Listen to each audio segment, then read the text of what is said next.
Hi hello friends, ಎಲ್ಲರಿಗೂ ನಮಸ್ಕಾರ. ಸವಿರುಚಿ ರೆಸಿಪಿಗೆ ಸ್ವಾಗತ. ಇವತ್ತಿನ ವಿಡಿಯೋದಲ್ಲಿ ಚಿಕನ್ ದೊನ್ನೆ ಬಿರಿಯಾನಿನ ಯಾವ ರೀತಿ ಮಾಡ್ತೀರಾ ಅದೇ ವಿಧಾನದಲ್ಲಿ ಮೊಟ್ಟೆ ಬಿರಿಯಾನಿ ಮಾಡೋದನ್ನು ತೋರಿಸ್ತಾ ಇದ್ದೀನಿ. ತುಂಬ ಸುಲಭವಾಗಿ ಹೋಟೆಲ್ ಆಗಿ ರೆಸ್ಟೋರೆಂಟ್ ಸ್ಟೈಲ್ನಲ್ಲಿ ಮನೆಯಲ್ಲೇ ನೀವು ಕೂಡ ಮಾಡ್ಕೋಬೋದು. ತುಂಬ ರುಚಿಯಾಗಿರುತ್ತೆ. ಮನೆಯಲ್ಲಿ ಎಲ್ಲರೂ ಕೂಡ ಇಷ್ಟಪಟ್ಟು ತಿಂತಾರೆ. ಬನ್ನಿ, ಈ ರುಚಿಕರವಾಗಿರ್ತಕ್ಕಂಥ ಮೊಟ್ಟೆ ಬಿರಿಯಾನಿನ ಯಾವ ರೀತಿ ಮಾಡೋದು, ಇದಕ್ಕೆ ಏನೇನು ಪದಾರ್ಥಗಳು ಬೇಕು ಅನ್ನೋದನ್ನು ನೋಡ್ಕೊಳ್ಳೋಣ. ಮೊದಲಿಗೆ ನಾವು ರೈಸನ್ನು ನೆನೆಸಿಟ್ಕೋಬೇಕಾಗತ್ತೆ. ತುಂಬ ಜಾಸ್ತಿ ನೆನೆಸುವಂಥ ಅವಶ್ಯಕತೆ ಇಲ್ಲ. ಒಂದು 8 ರಿಂದ 10 ನಿಮಿಷ ನೆನೆಸ್ಕೊಂಡ್ರೆ ಸಾಕಾಗತ್ತೆ.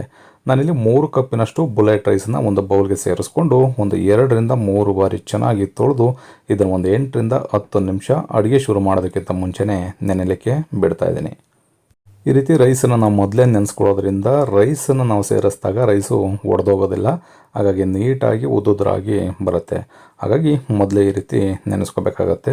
ನಾನಿಲ್ಲಿ ಬಿರಿಯಾನಿ ಮಸಾಲನ ರುಬ್ಕೊಳ್ಳಿಕ್ಕೆ ಹಾಗೆ ರುಬ್ಬೋದಕ್ಕಿಂತ ಈ ರೀತಿ ಸ್ವಲ್ಪ ಫ್ರೈ ಮಾಡ್ಕೊಂಡು ರುಬ್ಕೊಂಡ್ರೆ ಬಹಳ ಚೆನ್ನಾಗಿರುತ್ತೆ. ಹಾಗಾಗಿ ಒಂದು ಫ್ರೈ ಪ್ಯಾನ ತೊಗೊಂಡು ಒಂದು 2 ರಿಂದ 3 ಟೇಬಲ್ ಸ್ಪೂನಷ್ಟು ಎಣ್ಣೆ, ಒಂದು ಮೀಡಿಯಮ್ ಕಪ್ಪಿನಷ್ಟು ಸಣ್ಣ ಈರುಳ್ಳಿ, ಖಾರಕ್ಕೆ ಒಂದು 7 ರಿಂದ 8 ಹಸಿಮೆಣಸಿನ್ಕಾಯಿ, 2 ಗೆಡ್ಡೆ ಬೆಳ್ಳುಳ್ಳಿ, 1 ಟೇಬಲ್ ಸ್ಪೂನಷ್ಟು ಧನಿಯಾ ಬೀಜ, 2 ಇಂಚಿನಷ್ಟು ಶುಂಠಿ, ಇಷ್ಟು ಪದಾರ್ಥನ ಸೇರಿಸ್ಕೊಂಡು ಚೆನ್ನಾಗಿ ಒಂದು 3 ರಿಂದ 4 ನಿಮಿಷಗಳ ಕಾಲ ಮೀಡಿಯಮ್ ಊರಿನಲ್ಲಿ ಇಟ್ಕೊಂಡು ಚೆನ್ನಾಗಿ ಫ್ರೈ ಮಾಡ್ಕೋಬೇಕಾಗತ್ತೆ.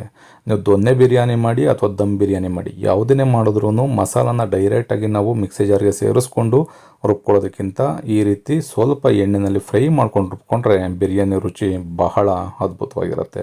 ಈಗ ಇದಕ್ಕೆ ಅರ್ಧ ಟೀ ಸ್ಪೂನಷ್ಟು ಕಾಳುಮೆಣಸು, ಅರ್ಧ ಟೀ ಸ್ಪೂನಷ್ಟು ಜೀರಿಗೆ, ಒಂದೇ ಒಂದು ಟೊಮೊಟೊನ ಸೇರಿಸ್ಕೊಳ್ತಾ ಇದ್ದೀನಿ. ಟೊಮೊಟೊನ ಬೇಕಿದ್ರೆ ನೀವು ಬಿರಿಯಾನಿ ಮಾಡಬೇಕಾದ್ರೆ ಒಗ್ಗರಣೆಗೆ ಸಣ್ಣದಾಗಿ ಕಟ್ ಮಾಡಿ ಬೇಕಿದ್ರೂ ಸೇರಿಸ್ಕೋಬೋದು, ಅಥವಾ ಈ ರೀತಿ ರುಬ್ಬಿ ಬೇಕಿದ್ರೂ ಸೇರಿಸ್ಕೋಬೋದು. ರುಬ್ಬಿ ಸೇರಿಸೋದ್ರಿಂದ ಸ್ವಲ್ಪ ರುಚಿ ಇನ್ನೂ ಚೆನ್ನಾಗಿ ಬರುತ್ತೆ. ಈಗ ಚೆನ್ನಾಗಿ ಒಂದು 3 ರಿಂದ 4 ನಿಮಿಷ ಫ್ರೈ ಮಾಡ್ಕೊಳ್ತಾ ಇದ್ದೀನಿ.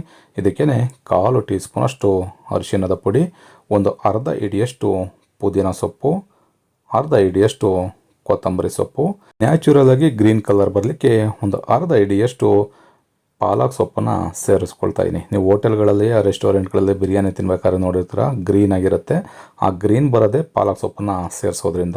ಈ ರೀತಿ ಸೊಪ್ಪುಗಳನ್ನ ಸೇರಿಸ್ಕೊಂಡು ಆದಮೇಲೆ ಮತ್ತೆ ಒಂದು 2 ನಿಮಿಷ ಎಳೆ ಕಾವನಲ್ಲಿ ಫ್ರೈ ಮಾಡ್ಕೋಬೇಕು. ಅದಾದ ನಂತರ ಸ್ಟವನ್ನು ಆಫ್ ಮಾಡಿ ಒಂದು 10 ರಿಂದ 15 ನಿಮಿಷ ತಣ್ಣಗಾಗಲಿಕ್ಕೆ ಬಿಡಬೇಕಾಗತ್ತೆ.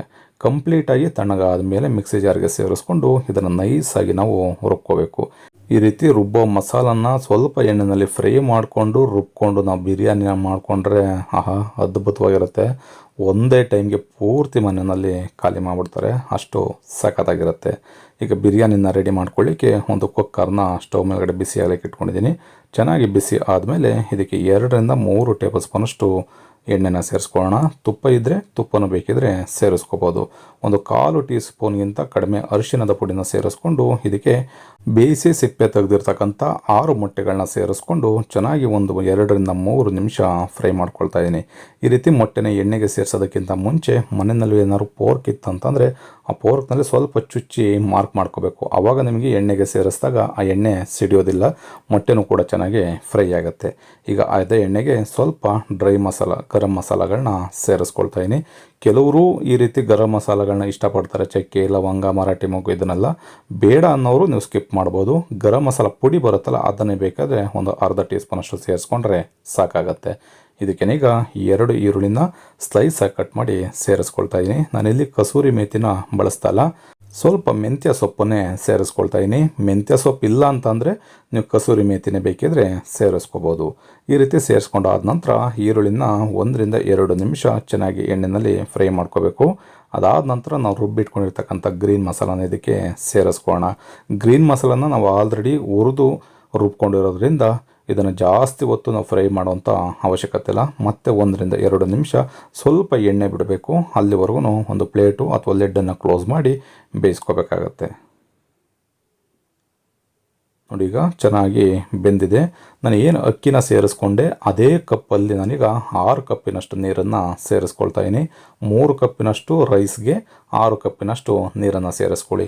ಅಕ್ಕಿ ಏನಾದರೂ ಚೆನ್ನಾಗಿ ನೀವು ಅರ್ಧ ಗಂಟೆಗಳ ಕಾಲ ನೆನೆಸಿದ್ದೀನಿ ಅಂತ ಅಂದರೆ ನೀವು 5 ಕಪ್ಪಿನಷ್ಟು ನೀರನ್ನು ಸೇರಿಸ್ಕೋಬೇಕಾಗತ್ತೆ. ನಾನಿಲ್ಲಿ ಬರೀ 8 ರಿಂದ 10 ನಿಮಿಷ ಅಕ್ಕಿನ ನೆನೆಸ್ಕೊಳ್ತಾ ಇರೋದ್ರಿಂದ 1 to ಡಬಲ್ ಅಂದರೆ 2ರಷ್ಟು ನೀರನ್ನು ಸೇರಿಸ್ಕೊಳ್ತಾ ಇದ್ದೀನಿ. ಇದಕ್ಕೆ ರುಚಿಗೆ ತಕ್ಕಷ್ಟು ಉಪ್ಪು ಹಾಗೆ ಒಂದು ಅರ್ಧ ಟೀ ಸ್ಪೂನಷ್ಟು ಗರಂ ಮಸಾಲನ ಸೇರಿಸ್ಕೊಂಡು ಚೆನ್ನಾಗಿ ಕುದಿ ಬರೋವರೆಗೂ ಒಂದು 4ರಿಂದ 5 ನಿಮಿಷ ಬೇಯಿಸ್ಕೋಬೇಕು.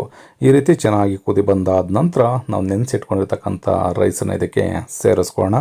ರೈಸಿನ ಸೇರಿಸಿ ಆದಮೇಲೆ ತುಂಬ ಜಾಸ್ತಿ ನಾವು ತಿರುಗಿಸೋದಕ್ಕೆ ಹೋಗಬಾರ್ದು, ಏಕೆಂದರೆ ಅಕ್ಕಿ ಸ್ವಲ್ಪ ನೆಂದಿರೋದ್ರಿಂದ ಒಡೆದೋಗ್ಬಿಡುತ್ತೆ. ಹಾಗಾಗಿ ನಿಧಾನವಾಗಿ 1ರಿಂದ 2 ಬಾರಿ ಮಿಕ್ಸ್ ಮಾಡಿಕೊಂಡು ಅದಾದ ನಂತರ ಮೊಟ್ಟೆಗಳನ್ನ ಇದಕ್ಕೆ ಸೇರಿಸ್ಕೋಬೇಕಾಗತ್ತೆ. ನಾವೇನು ಫ್ರೈ ಮಾಡ್ಕೊಂಡ್ವಿ ಆ ಮೊಟ್ಟೆಗಳನ್ನ ಈ ರೀತಿ ಕೊನೆಯಲ್ಲಿ ಸೇರಿಸ್ಕೋಬೇಕು. ಕೆಲವರು ಒಗ್ಗರಣೆ ಮಸಾಲನ ಸೇರಿಸ್ತಾರಲ್ಲ, ರುಬ್ಬಿರ್ತಕ್ಕಂಥ ಮಸಾಲ ಆಗಲೇ ಸೇರಿಸ್ಬಿಡ್ತಾರೆ. ಆಗಲೇ ಸೇರಿಸಿದ್ರೆ ತಿರುಗಿಸ್ಬೇಕಾದ್ರೆಲ್ಲ ಮೊಟ್ಟೆಗಳೆಲ್ಲ ಒಡೆದೋಗ್ಬಿಡುತ್ತೆ. ಹಾಗಾಗಿ ಕೊನೆಯಲ್ಲಿ ಸೇರಿಸ್ಕೊಂಡು 2 ವಿಷಲ್ ಬೇಯಿಸ್ಕೋಬೇಕಾಗತ್ತೆ.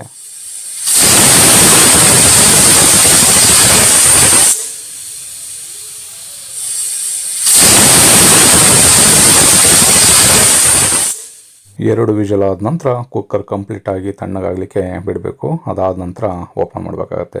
ನೋಡ್ಬೋದು ಆ ಗ್ರೀನ್ ಮಸಾಲೆ ಎಲ್ಲ ಸ್ವಲ್ಪ ಮೇಲ್ಗಡೆ ಬಂದಿರುತ್ತೆ. ನಿಧಾನವಾಗಿ ಮೊಟ್ಟೆ ಒಡೆದೋಗದೇ ಇರೋ ರೀತಿಯಲ್ಲಿ ಮಿಕ್ಸ್ ಮಾಡ್ಕೋಬೇಕು. ನೋಡಿದ್ರಲ್ಲ, ಮನೆಯಲ್ಲಿ ತುಂಬ ಸುಲಭವಾಗಿ ರೆಸ್ಟೋರೆಂಟ್ಗಳಲ್ಲಿ ಹಾಗೆ ಹೋಟೆಲ್ಗಳಲ್ಲಿ ಮಾಡ್ತಕ್ಕಂಥ ದೊನ್ನೆ ಬಿರಿಯಾನಿ ಶೈಲಿನಲ್ಲಿ ಮೊಟ್ಟೆ ಬಿರಿಯಾನಿ ಮಾಡೋದನ್ನು ತೋರಿಸಿದ್ದೀನಿ. ಈ ರೆಸಿಪಿ ನಿಮಗೆ ಇಷ್ಟ ಆಯಿತು ಅಂತ ಅಂದ್ಕೊಳ್ತೀನಿ. ಇಷ್ಟ ಆಗಿದ್ದರೆ ಆದಷ್ಟು ಜನಕ್ಕೆ ಶೇರ್ ಮಾಡಿ. ಇನ್ನು ನಮ್ಮ ಚಾನಲ್ನ ಸಬ್ಸ್ಕ್ರೈಬ್ ಮಾಡ್ಕೊಂಡಿಲ್ಲ ಅಂದರೆ ಸಬ್ಸ್ಕ್ರೈಬ್ ಮಾಡ್ಕೊಳ್ಳಿ. ಫೇಸ್ಬುಕ್ಕಲ್ಲಿ ನೋಡ್ತಾ ಇರ್ತಕ್ಕಂಥವ್ರು ನಮ್ಮ ಸವಿರುಚಿ ರೆಸಿಪಿ ಫೇಸ್ಬುಕ್ ಪೇಜನ್ನು ಫಾಲೋ ಮಾಡಿ. Thank you.